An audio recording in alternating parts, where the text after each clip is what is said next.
Hello, everyone, and welcome. We'll give people another minute to join, and then we'll start.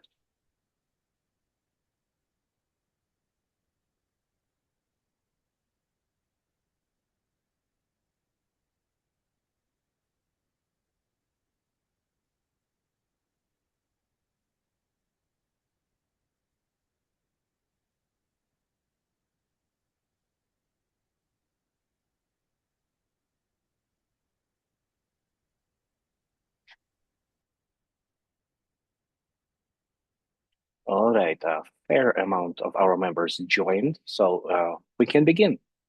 Good morning, everyone. My name is Ivar, and I'm joined here with my coworker, Michaela. This is our Teach and Learn. It's December. We have snow on the ground. I'm sure it's all over Wisconsin. And it's Wednesday, and Teach and Learn again. Today, as we usually do it in December, we talk about our platform updates. And this year, we're going to go actually even deeper. We'll do a deep dive on it.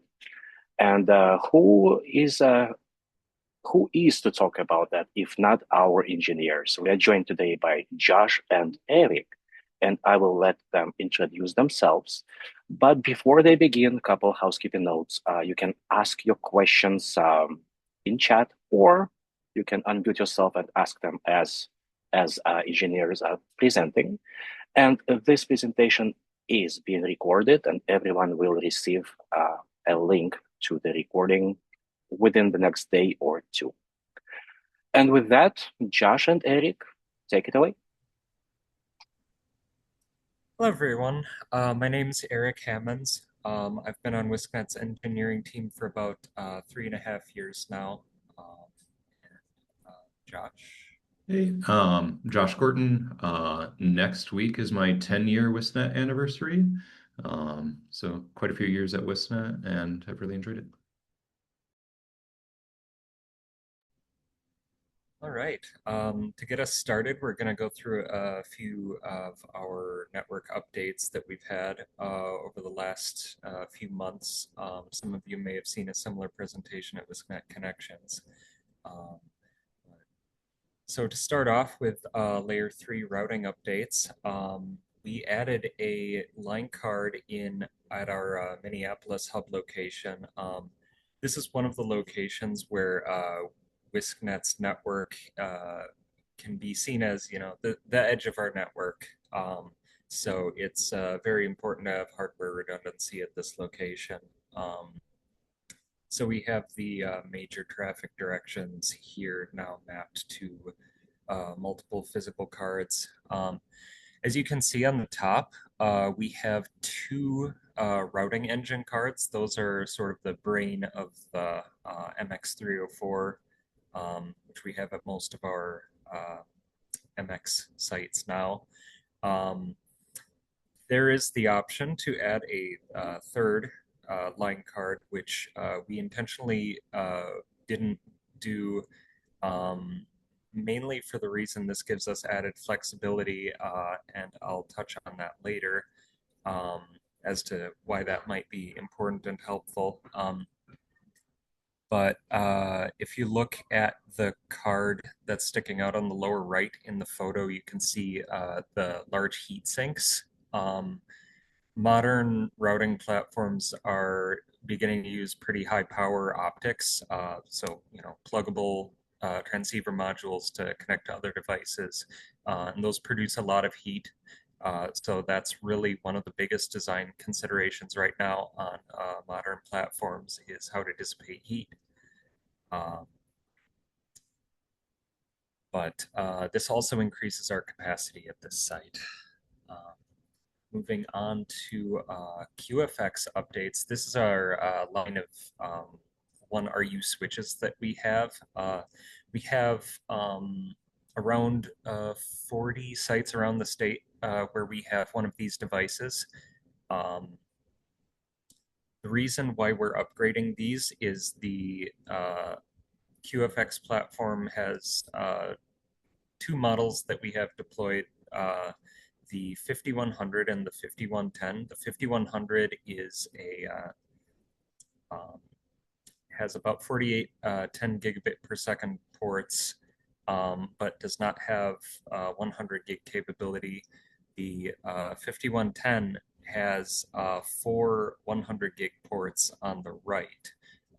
So that is one way to expand our capacity and also to expand where we can offer 100 gig service to our members. Additionally, the 5100 has an end of life date coming up in 2027. So we are hoping to get ahead of that with upgrading these sites as well. The 5110 does not yet have an end of life date announced, so we feel pretty good about deploying these. One very nice thing about the 51 QFX 5100, 5110 platform, they're similar enough that the configuration is almost copy paste. We can take almost the exact same configuration from the old device, add it to the new device, maybe redo some port mapping if we're wanting to upgrade to 100 gigs. And it's a pretty quick deployment. Usually 5 to 10 minutes, we can move all of the ports. What you're seeing here is what maybe one of our typical hub sites around the state would look like. We try to deploy or have the ability to deploy at least 3 member connections to have QFX deployment make sense. But at some of our more major locations, you'll see almost all of these ports occupied with either a member circuit, which we organize those towards the left-hand side of the device, or our infrastructure connections, which we tend to place in the middle, and then our backbone on the right. And some of these sites even have more than 2 directions of redundancy. So very flexible platform. We like them. And next up, this is, you can see the yellow circle is the MX line card that was deployed earlier this year. And then all of the red circles are year-to-date what we have deployed for the QFX 5110s. You can see like clustered near the La Crosse area. We actually knocked those 3 out in one trip. Myself and Josh Gorton drove out, and we were able to get those all online the same night. We try to be, as effective as we can when we go travel and do deployments at hub locations. You can see as well in the Milwaukee area, when we upgraded that device, that gave us, that allowed us to bring 100 gig further up from our core sites, which helps us with capacity, helps us with giving members 100 gig access. Next up, we will be covering interesting events that we saw on the network lately. First one here, this was during our annual Juniper software upgrades. This was at one of our core sites where we have an MX304 deployed, which is what you saw on the earlier slide. So what did we see? So since we had 2 routing engines, when we upgrade an MX router, we generally will switch over to, we'll upgrade one of the routing engines that's not primary and then switch over. And then there's a lot that the device does kind of behind the scenes as it brings the new Juniper software version online. But in this case, it failed to initialize any of the ports. But fortunately, we had, we try to have out-of-band access at every site. We had a terminal server there, so we were able to remotely check up on it and see why the interfaces weren't coming online. And we determined after reaching out to Juniper support that we had a faulty optic that was just sitting unused in one of these ports, and that was actually causing the initialization to fail on the rest of the ports. So definitely something unexpected. It was a bug that we needed to reach out to Juniper support, and they quickly identified it as a bug. Um, Fortunately, we actually had a site visit planned for that site coming up very shortly after this, and we were able to get that optic removed and the software upgraded. Um, Next up, in Milwaukee, if you all remember, in August there was quite a bit of rainfall and flooding that happened, and at one of our sites in Milwaukee, um, and I'll preface this by saying we don't necessarily control all of the infrastructure at all of our sites.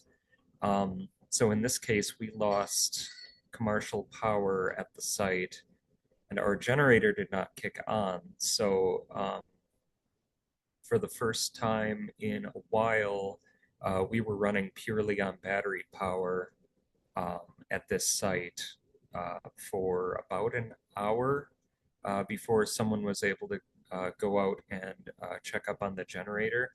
And it turned out they just needed to change the mode to auto. It was in a testing mode, so it wasn't automatically failing over to the generator power.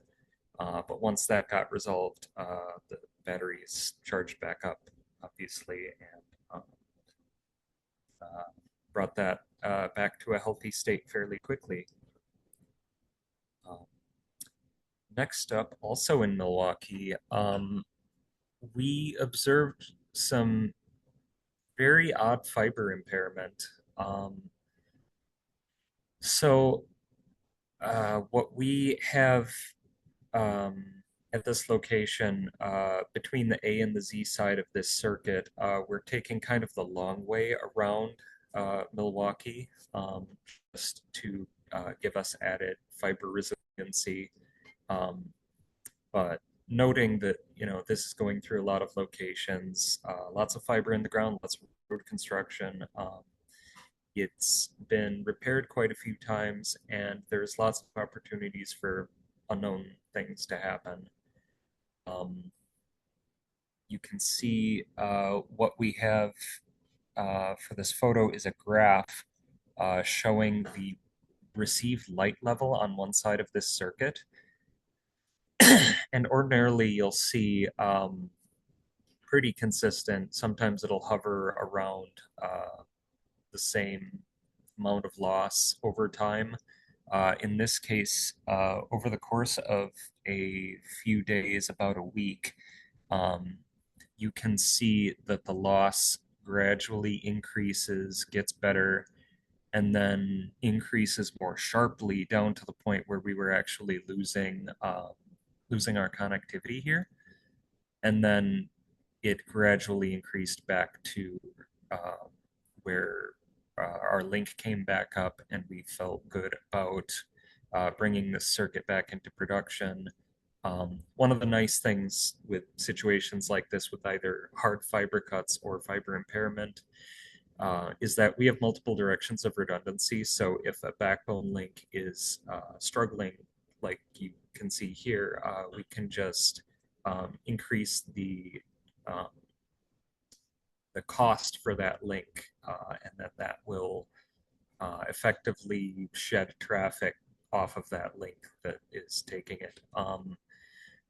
So we did not manage to figure out yet why this sort of loss was seen. A few possibilities could be splice cases filling with water.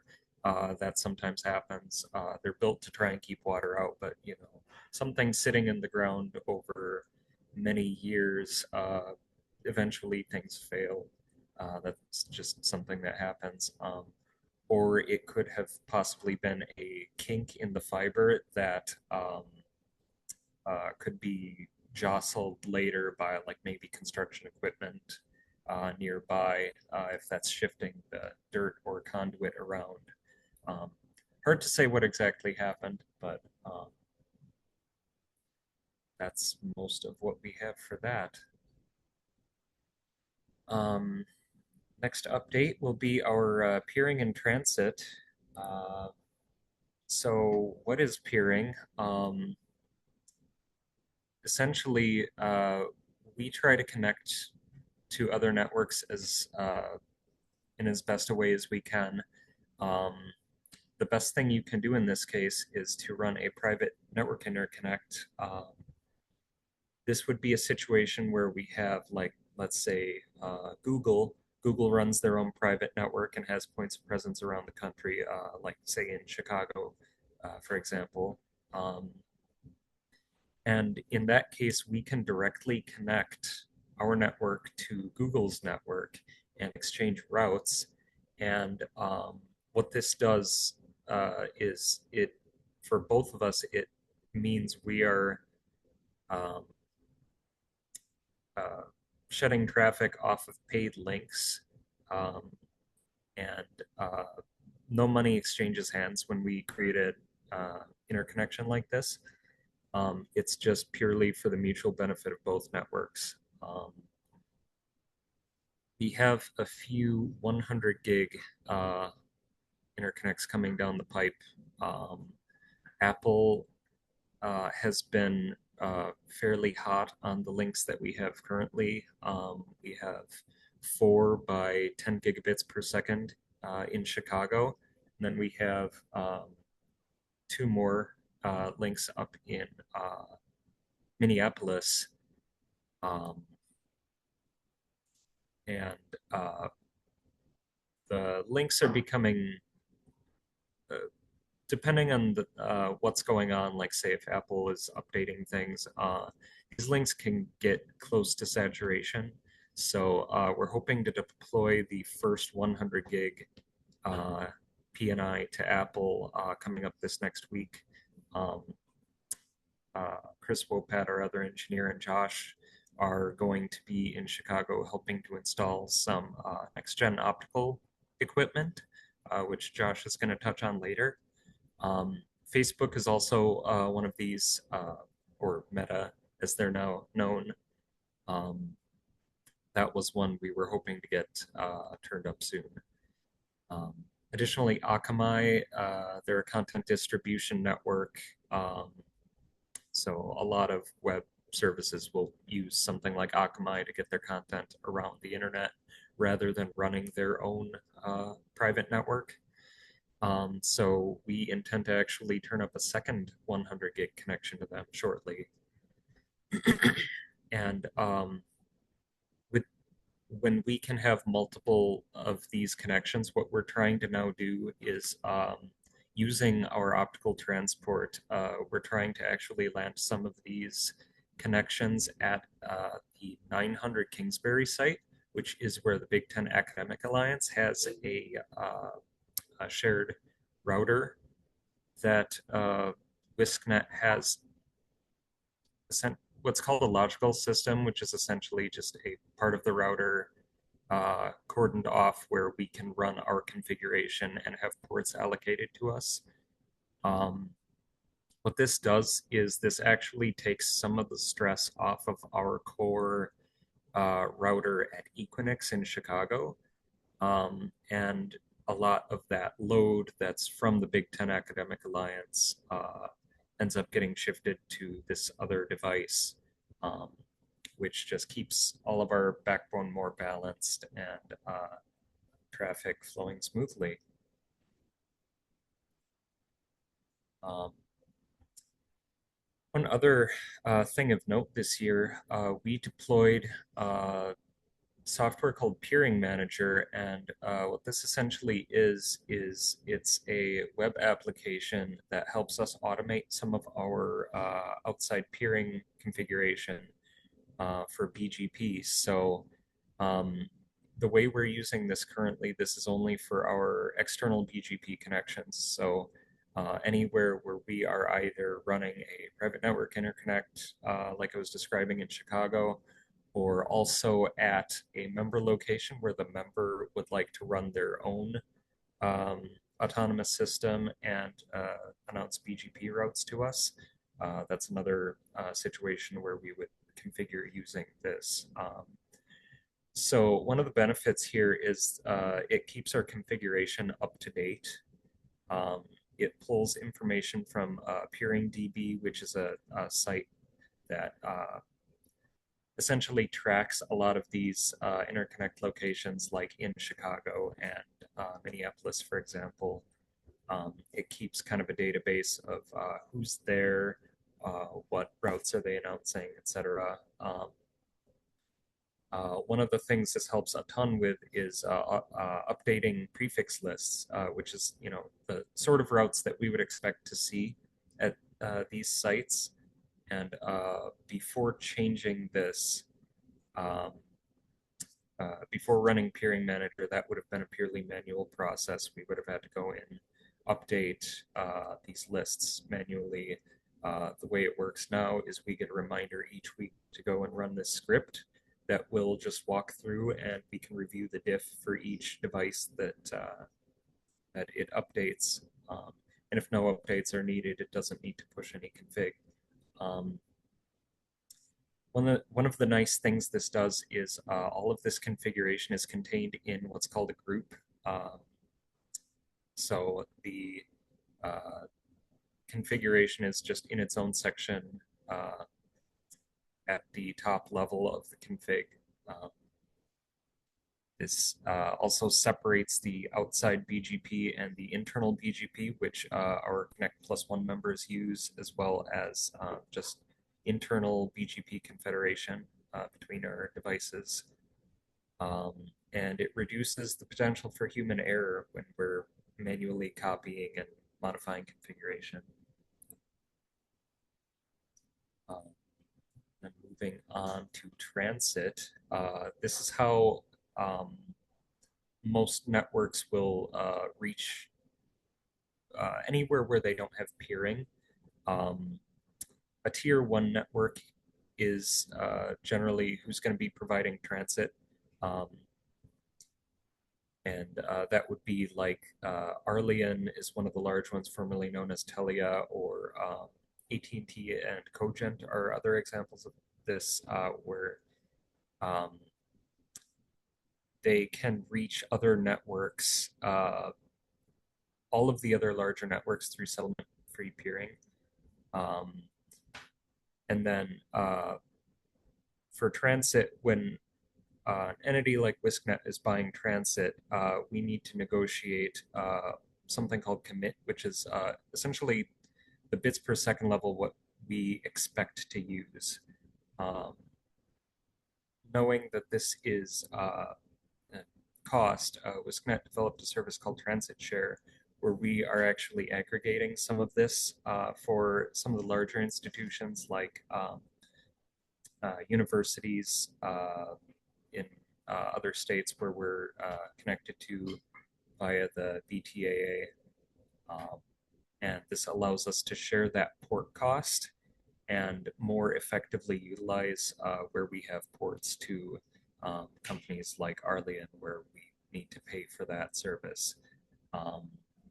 And due to WiscNet's extensive peering relationships, a fairly minimal amount of our network traffic actually uses paid transit. I believe it's in the single-digit %, but I had not found that before this presentation to give you an exact number. Next, we will go on to electrical power at these sites. So around the state, we're generally, a lot of our sites are using a 48-volt DC power system. Some of the benefits of this is that devices are all using DC power internally. This makes powering the devices just more efficient, makes it much easier to run a battery backup. You can see photos of lead-acid batteries here. Each of these sites has 4 of these together in a string, making up 48 volts. And it's a simple technology. It's reliable. It works. So that's generally what we've settled on. We needed to actually replace a lot of these batteries were around 10 years old. So it was time to replace them. So we hired a contractor for this. Um, they were able to get this done within a few days, which um, a lot of times we try to do our own work, but sometimes it's better to hire professionals who can do this quickly, efficiently. They have large trucks to transport this. But as you can see, we've got around 8 sites where we did this. And we are also in some sites consolidating to a DC system that Boreas, the next gen transport network, is using, which Josh is going to touch on later. Coming up next here, what emerging things are we working on? We have a new type of MUX that we're deploying. This is a device that can passively split light into different frequencies. This has 4 DWDM channels, which we can run 10 gigabits per second on any one of those, which we've had systems like that in place across the state for a while, but additionally, this one has an expansion port where we can run an out-of-band connection to an adjacent site. Usually we'll feed a terminal server with a 1 gigabit per second connection from its neighboring site. This gives us the out-of-band access I mentioned previously. And then additionally, it has a 1310 port. This is a way of getting 100 gig muxed now to adjacent sites. So instead of using up that entire pair of fiber essentially for just one 100 gig connection, we have the flexibility now where we could run a 100 gig connection, but then multiple 10 gig connections alongside that. Currently, this is deployed in Milwaukee, and we're looking at elsewhere we can deploy this on the network. And this is a good lead into what Josh will be referring to.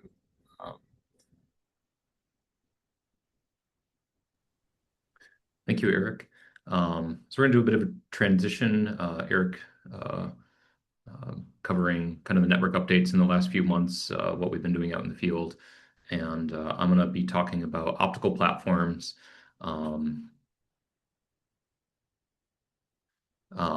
Before I begin, this part of the presentation will be very WiscNet focused, looking at WiscNet fiber paths, our last generation optical system, and our next generation optical system. There are a lot of free presentations on the internet that cover these topics in depth. And in particular, I wanted to call out, I really enjoy the presentation, Everything You Always Wanted to Know About Optical Networking, but Were Too Afraid to Ask. That's on Nanog's YouTube channel. It's presented by a person called Richard Steenbergen. No affiliation with any of these presentations, just wanted to point out that there are a lot of really good resources out there on the internet from the network, North American Network Operators Group, from other RNE networks, from Internet 2.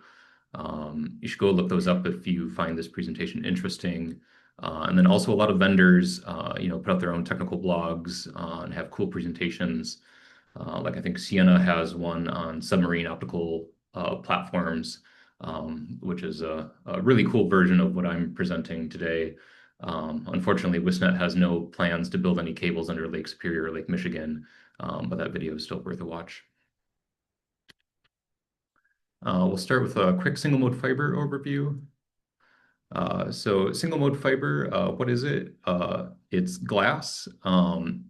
It is effectively a waveguide for laser light, for photons. It has a core of 9 microns and a cladding of 125 microns. And there's a refractive index between the core and the cladding.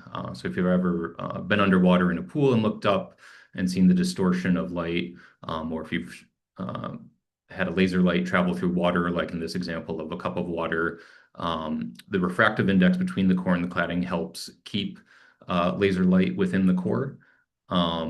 And then for reference, a human hair is 30 to 120 microns. So this core is really, really small. WiscNet deploys it in pairs, and most long-haul optical networks deploy it in pairs. one strand to receive data and one strand to transmit data. The lowest attenuation for laser light frequency traveling through single mode fiber is right around 1550 nanometer. And just for reference, humans see in like the 400 to 700 nanometer range. So that's the wavelength. Single mode fiber carries the vast majority of internet backbone traffic.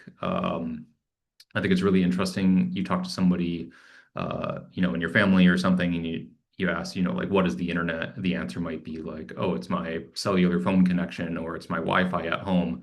But in reality, those are just last mile and client connections. And all of those connections typically go to single mode fiber, either at the edge of your neighborhood or at the cellular tower, or even for satellite, your signal might go up to a satellite and then bounce back down to Earth, and then immediately go into single mode fiber as well. So it's safe to say that single mode fiber carries the vast majority of internet backbone traffic. So as light propagates through glass, some of the photons are absorbed and become heat energy, and some of the photons are scattered. And so to make use of laser light through single mode fiber, we need enough laser light to make it to the other end of the fiber so that our receiver can interpret the signal. The laser source and receiver will always have different specifications on the power level they can transmit and receive. And we have to do those calculations to plan on what we can deploy on a particular fiber span. So loss on single mode fiber, we typically conservatively estimate that we'll lose 0.25 dB per kilometer at 1550 nanometer. Some modern fiber is getting good enough that it's closer to 0.18 dB per kilometer. And then just a quick example of a 10 gigabit per second ZR optic, which you can buy from all the vendors and plug into your router. That's rated for 80 kilometers. Will have typically a transmit range around 0 dBm to plus 5 dBm, and then a receive range from negative 23 dBm to negative 7 dBm. So I'm expecting my laser to transmit between 0 to plus 5 and to receive a signal from negative 23 to negative 7. If my signal gets below negative 23, it'll be too weak and I'll get errors or I won't get link light at all on my router. So overall, I would say that this optic has a 20 dB power budget. So that's the maximum delta. So 0 dBm transmit to negative 23 dBm receive. Math is pretty easy there that I have a 23 dB power budget. And then if I use my conservative estimate above, that's saying that I could max go about 92 kilometers. And that's kind of like a best case scenario. You're probably never actually doing that. And the reason is for fiber impairments. So whether it's a micro bend because somebody bent the fiber too tight, splice events where fiber is melted together to go further distance, longer distances, or jumpers and connectors from your actual router to like a patch panel have dirt, oil, or dust in them. Or if you're using technologies like muxing and demuxing, which I'll go into later, you'll probably never actually achieve the full distance rating of a particular optic because of these events. So WiscNet is a member of the National R&E community, research and education community called the Quilt. This map shows network paths across the nation for Quilt members. And it's safe to say that the underlying physical infrastructure for all of these paths is single mode fiber, with exceptions only typically occurring within the data center itself. But anything along the highway or across borders is most definitely single mode fiber. Let's look at WiscNet fiber paths. So every green line here on this map is single mode fiber. The only exception is within data centers. We'll save money and we'll buy multi-mode based active optical cables. So at data centers like at 222 West Washington, Equinix, the Chippewa Valley Technical College, RDC, example sites like that, if we have two routers in the same rack or in the same room, we may use multi-mode. But otherwise, all of this is single mode fiber based. The red dotted lines here are paths where we have amplified optical systems, which I'm going to go into. But so we have optical systems that can amplify laser light to go longer distances. And then everywhere else on this map is sub 80 kilometers, where we can plug a laser directly into a router and go up to 80 kilometers. Here's a more detailed map showing amplified fiber paths on the WiscNet network. There are a lot of details here. The squares show nodes where WiscNet can add or drop circuits between routers. This is typically referred to an add-drop site. The triangle nodes are where WiscNet has amplification only. That is where a span of fiber is too long for laser light to make it the entire distance. So we need to amplify the laser light along the way. We'll talk more on that later. The Boreas path, Boreas stands for Broadband Optical Research, Education, and Sciences Network. WiscNet is a member of Boreas. Boreas has fiber paths between Minneapolis, Eau Claire, Madison, Milwaukee, Chicago, and then Chicago to Minneapolis. And WiscNet has circuits on the Boreas optical system there today. Merit is the WiscNet of Michigan, and WiscNet and Merit trade services. They provide us circuits in northern Wisconsin between Superior, Marinette, and Green Bay, and we provide them circuits down to Chicago, which is a great partnership where we both share costs. The green nodes were a part of WiscNet's last gen optical system and will now be part of the next generation Boreas network, which I'll talk about. The light blue nodes are a part of WiscNet's Nokia G30 optical platform, and the yellow node is a one-off XTM optical platform in Fond du Lac to Milwaukee. And then the many other non-amplified fiber paths are not shown here. Fiber is often buried alongside highways or railroads for ease of construction and access. The fiber will be buried in conduit, and then it will be serviced and spliced in manholes or handholds along the side of the road. And then it will be terminated in fiber panels at huts along the side of roads.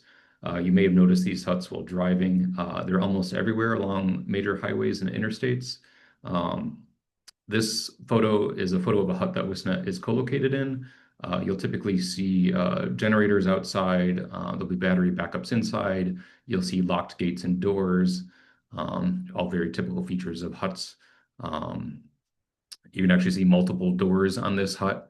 So WiscNet is in a shared room behind one of these doors. Let's look at WiscNet's last generation optical network before diving into the next generation. So let's start with a single 10 gig connection over 10 kilometers over fiber, and let's build from there. So these lasers, they take electrical signals from your router, zeros and ones, and turn them into laser light.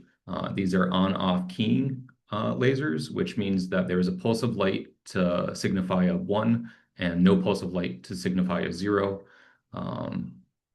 So here you can kind of see site A has a transmitter and a receiver. We're using one strand to transmit over to site B. A pulse of laser light would signify to 1, lack of pulse would signify a 0, and that's how we're actually transmitting data, and then reverse from site B to site A. Leasing fiber can be expensive, so how do we get more than one 10 gigabit per second connection? So we do that, WiscNet does that with DWDM, or dense wavelength division multiplexing. The best way I've heard this described is, it's very similar to a prism splitting out white light into the rainbow. You can kind of think about it like if you had 4 people on a football field, 2 at each end zone, one person with a red flashlight and one person with a blue flashlight on each end. And then at the opposite side, you're wearing like those 3D movie glasses and you're closing one eye. So you only see one of the laser pulses, either red or blue. But so this is happening in passive gear that's splitting apart laser light into different frequencies, which we can use for different 10 gigabit per second signals. Multiplexer or MUX combine signals, and a demultiplexer or demux separate signals. Our last generation system had up to 40 channels. We never deployed a full 40 channel system. And then one negative with a MUX though is it introduces significant loss. So splitting apart and combining the signals reduces your laser light level power. Over short distances, this isn't a problem, like 10 kilometers. But over long distances, like 80 kilometers, we're already dealing with the loss of the fiber. It becomes a problem. So how do we deal with this? Erbium-doped fiber amplifiers are the answer, and we have these deployed in both our last generation and next generation network. Simply put, they increase your signal power. So, you're playing Sonic the Hedgehog and you go over a boost pad and you're running faster. But they increase the laser light level that you're passing through it. So how it actually works, so you have your production 1550 nanometer traffic coming in the amplifier. And then within the amplifier, there's a single mode fiber that's doped with erbium ions. And we add in a pump laser that's roughly 980 nanometers. And some physics that I don't fully understand is happening where the pump laser excites the erbium ions and electrons fill the outermost electron cloud of the erbium ions. And then spontaneously, as 1550 nanometer traffic passes these erbium ions, electrons will drop back down into inner electron clouds and spontaneously generate 1550 nanometer laser light in phase with your production 1550 nanometer laser light. So weak signal comes in, goes through the amplifier, and stronger signal comes out the other side. So now we can go much further distances. In this example, 80 kilometers. So we still have our red and blue lasers going through a mux to be combined. And then now we're going through an EDFA to make our signal brighter, going 80 kilometers, and then going through another EDFA to make our signal stronger again, so that ultimately the laser transmitter laser light going from site A to site B is strong enough for the laser to interpret the signal at the other end and pass on the ones and zeros to your router. There are some problems with sending on-off keying signals over long distances. The main problem is dispersion. So light doesn't propagate through fiber evenly. Slightly shorter and slightly longer frequencies will spread out over time and travel through the glass at different speeds. If you can imagine, if you're trying to interpret a pulse of laser light as a 1 and a lack of pulse of laser light as a 0, but your spectrum is getting dispersed over time, my receiver is going to start to have a hard time identifying the difference between a 1 and a 0 as this dispersion happens. We compensate this by installing dispersion compensation modules. So in this example, where we have 80 kilometers of fiber, we look up that fiber type, find out how the laser light is getting dispersed in that fiber, and then we can buy a fiber spool with the opposite properties for dispersion as your production fiber, and you can undo this dispersion by sending it through these dispersion compensation modules. Here's a photo of two of them here. They just have an in and an out port and a length of fiber with opposite dispersion properties as your production fiber. So now adding the DCM into the network, we have our red and green laser light going through a mux, getting amplified, going 80 kilometers, dispersion's happening, and then we're compensating for the dispersion in our dispersion compensation module, and then we're amplifying the signal to make it stronger again to go into our mux-demux. Okay, so how do we actually use this optical platform to provide circuits to ourselves? So now let's add in our routers. So from our router's perspective, this just looks like a direct connection between my router at site A and my router at site B. The colored wavelengths of red and blue, the mux-demux, the amplification, the 80 kilometers of fiber, and the dispersion compensation are all completely transparent to my routers. We're just buying a relatively cheap 10 gig LR optic, plugging it into the router, and then plugging it into our optical system. And then our optical system manages all of these transport mechanisms to get it to site B to hand off the other end of the circuit to our router. So a router's perspective, I can log in and do show CDP neighbors, show LDP neighbors, and it doesn't know anything about the optical platform.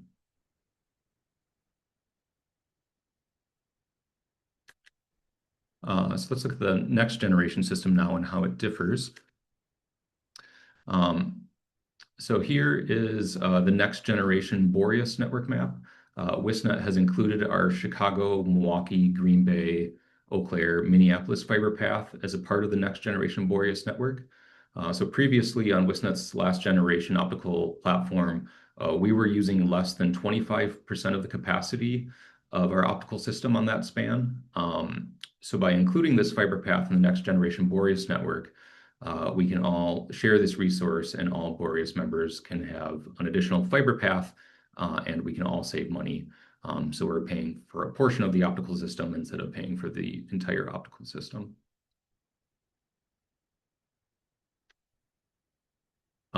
Boreas put out a request for bid.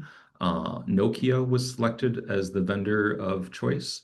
The optical system is G32s, and the transponders, the device is actually generating laser lights, were G42, Nokia G42s, and we'll talk more about those.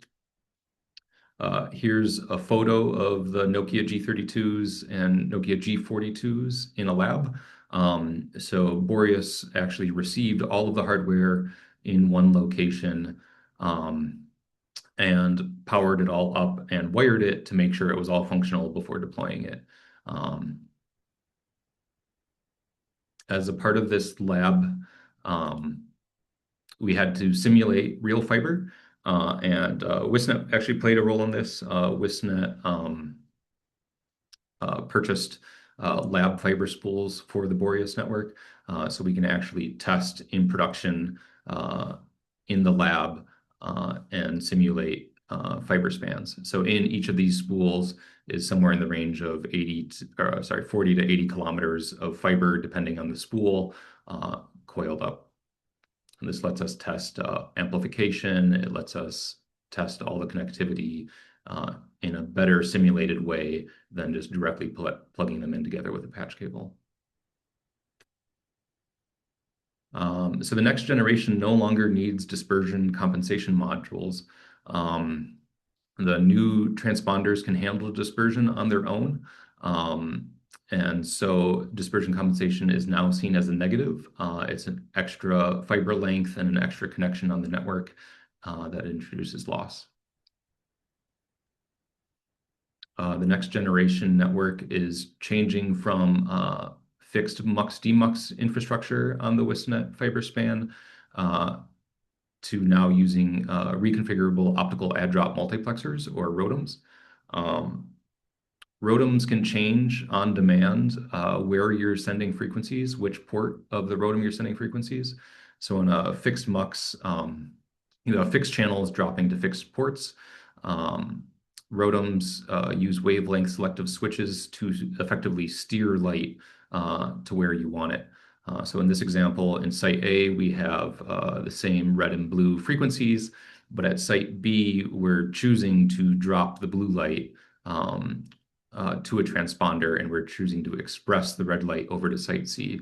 And the main advantage of ROADMs is that in the last generation system, this would have been fixed. So if I wanted to make a change and, let's say, drop red light at site B, I would have had to drive out into the field to do so. ROADMs can do this on the fly in their management software. So we could drop red light at site B, or we could start to express this blue frequency over to site C on the fly. So really flexible, and they have some other features that I'll talk about in a second. Here's just another example. So this is a real-world example where we have Eau Claire, Wisconsin, and Wausau, Wisconsin. And I've simplified it a bit here, but Eau Claire has fiber to Minneapolis and Superior, and Wausau has fiber over to Green Bay. And WiscNet can take a circuit from Superior to Minneapolis and steer it through ROADMs in Eau Claire without having to drive into the field to do so. So this blue express circuit is one service from Superior to Minneapolis. And then for WiscNet's backbone use, so for members, we have routers at all of these locations. So we are terminating 100 gig and 400 gig circuits, which can be shown here in red, where we have a circuit from Minneapolis to Eau Claire. We have a service from Eau Claire to Superior, Eau Claire to Wausau, and Wausau to Green Bay here in red. And those actually land on WiscNet routers. And we can reuse the same frequency in each direction as long as they don't overlap.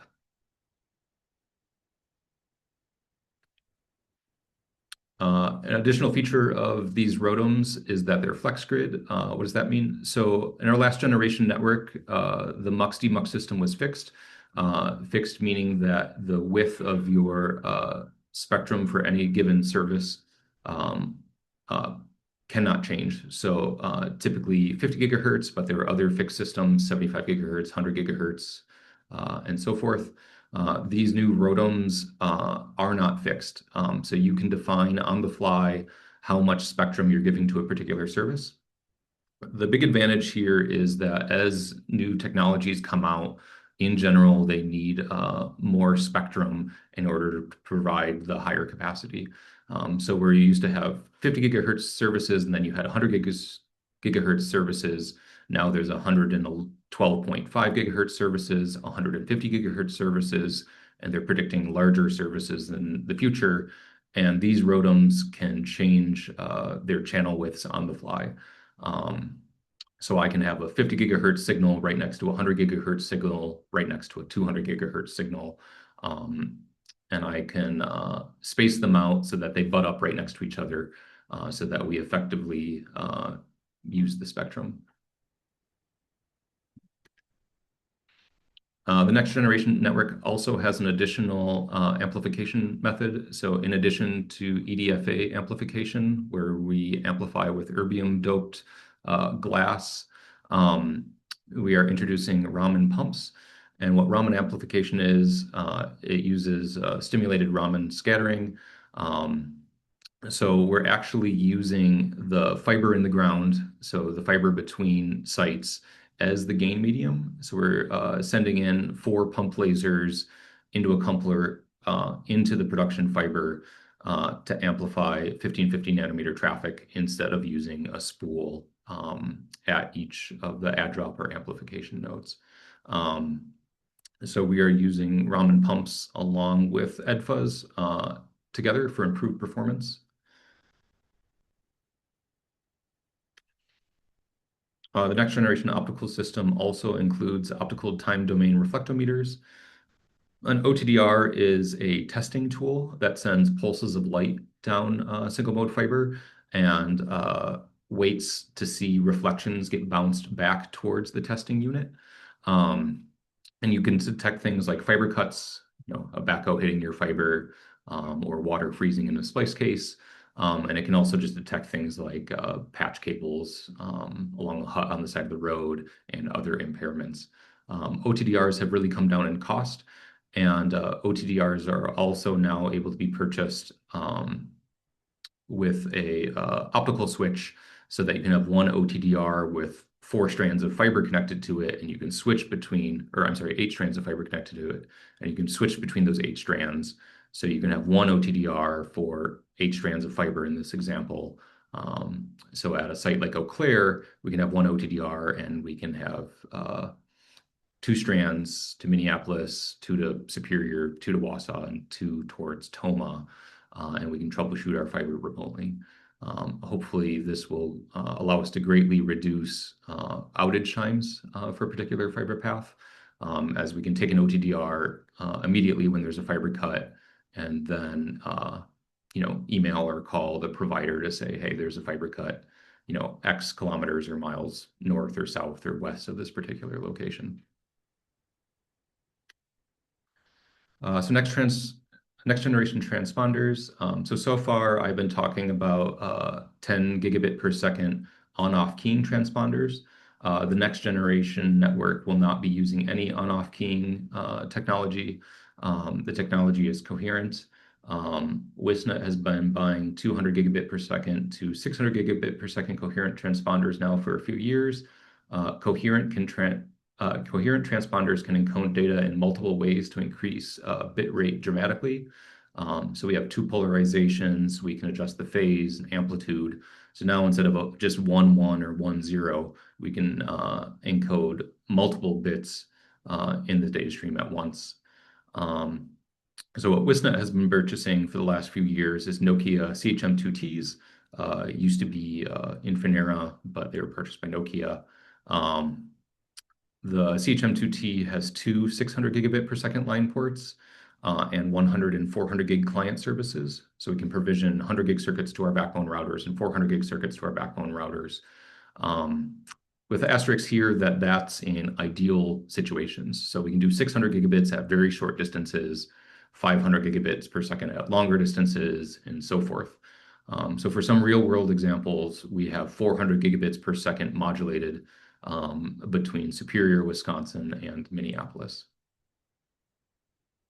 And then as part of the next generation Boreas purchase, we're buying Nokia CHM6s, and they have 2 by 800 gigabits per second line ports.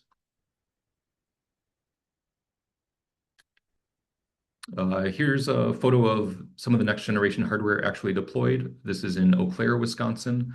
You can see here 3 2-rack unit chassis, 4 ROADM modules. So there is 1 ROADM per each fiber direction, northwest, south, and east. Over here is the OTDR module, where you can see it has 8 ports for, and then 2 strands for each fiber direction. And then on the left-hand side are raman amplification modules.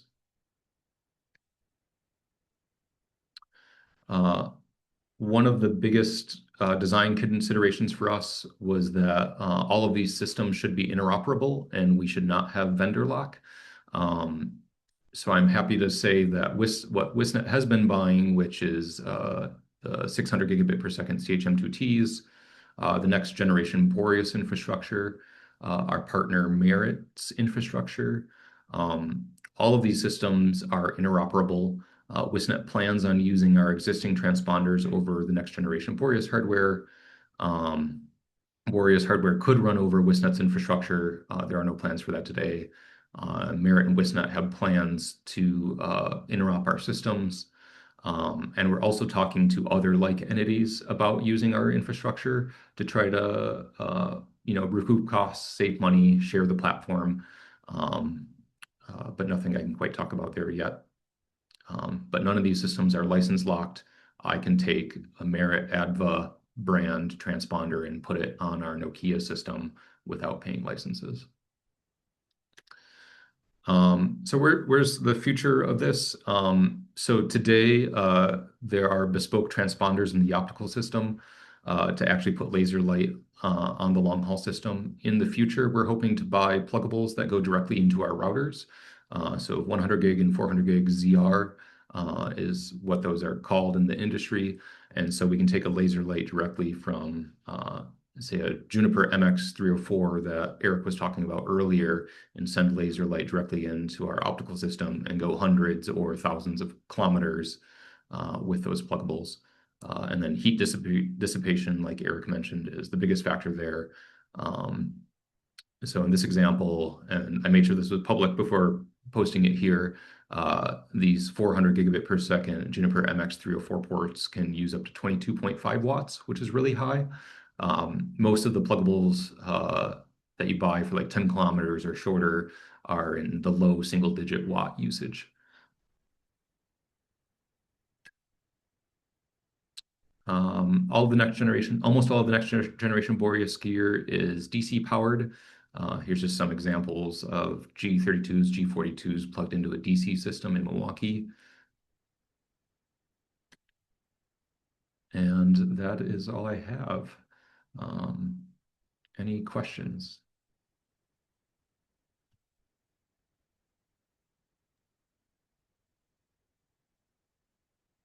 Feel free to unmute and ask a question or post it in the chat. But while we wait, just wanted to let everyone know, so our next Teach and Learn will be in January, so keep an eye out for that announcement. And then also I will be sending out this recording in the next couple of days, but feel free to reach out to us at any time. Does anyone have any questions? I know we're at 11, but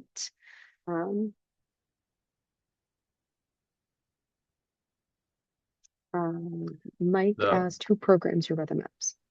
Yeah, so it's PHP My Weather Map. I'll go back to one of them. And you can use RRD files for the actual live data. So this is PHP My Weather Map. We're using Observium to power it, which is free open source software. But it can operate with other RRD-based monitoring systems like Libre NMS or others.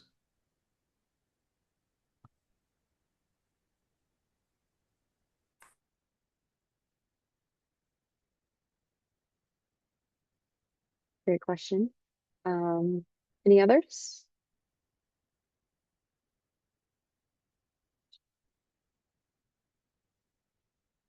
If not, again, feel free to reach out to us if you think of one over the rest of the day or anything else. But just wanted to say a big thank you to Josh and Eric for joining and talking about all of our platform stuff. And to everyone else, thank you so much for joining. And I hope you have a good rest of the week. Bye. Thanks, everyone. Thank you, everyone.